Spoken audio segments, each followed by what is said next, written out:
Bonjour et bienvenue dans cette nouvelle vidéo. Nous allons étudier aujourd'hui les limites de fonctions.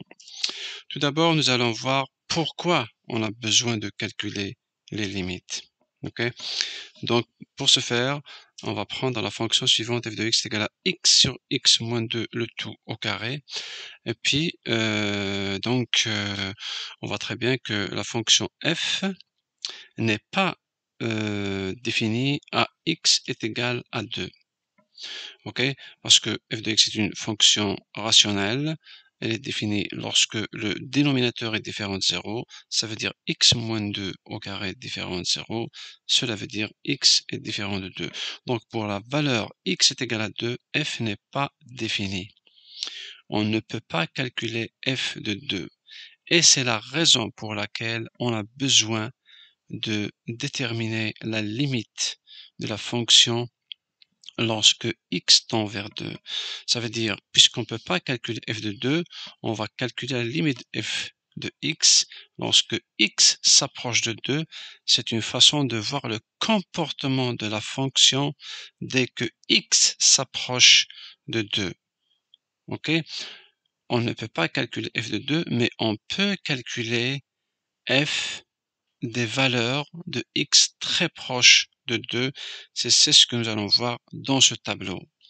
Parce que, par exemple, f de 1 est égal à 1. F de 1.5 est égal à 6. F de 1.6 est égal à 10, et ainsi de suite. Si vous observez, si vous allez voir qu'au fur et à mesure qu'on se rapproche de 2, la fonction prend des valeurs très importantes. Donc déjà à partir de ce tableau de valeurs, on voit que la fonction f de x tend vers l'infini lorsque x tend vers 2. Lorsque les valeurs de x s'approchent de 2, la fonction prend des valeurs très grandes, ça veut dire qu'elle tend vers l'infini. Donc on a pu voir le comportement de la fonction lorsque x s'approche de 2. Et c'est pour cette raison que on a besoin de calculer la limite de cette fonction. La deuxième raison pour laquelle on calcule les limites, c'est lorsque x tend vers plus ou moins l'infini. Okay? Si par exemple le domaine de définition et de moins l'infini jusqu'à plus l'infini par exemple, on a envie de savoir comment se comporte la fonction quand les valeurs de x sont très grandes, soit négativement ou bien positivement. Donc voici pourquoi on a besoin de calculer les limites d'une fonction. Nous allons maintenant écrire la définition de la limite en un réel a par exemple, donc je vais vous la lire. Donc on dit que la fonction f admet pour limite plus l'infini en a si f de x est aussi grand que l'on veut, pourvu que x soit suffisamment proche de a. Qu'est-ce que cela veut dire? Cela veut dire qu'on peut obtenir n'importe quelle valeur de f de x aussi grande que l'on veut, pourvu que x soit suffisamment proche de a. Et on écrit limite de f de x lorsque x tend vers a est égal à plus l'infini. Et puis dans l'exemple qu'on a étudié ici, on va écrire limite de x sur x moins 2 le tout au carré lorsque x tend vers 2 est égal à plus l'infini.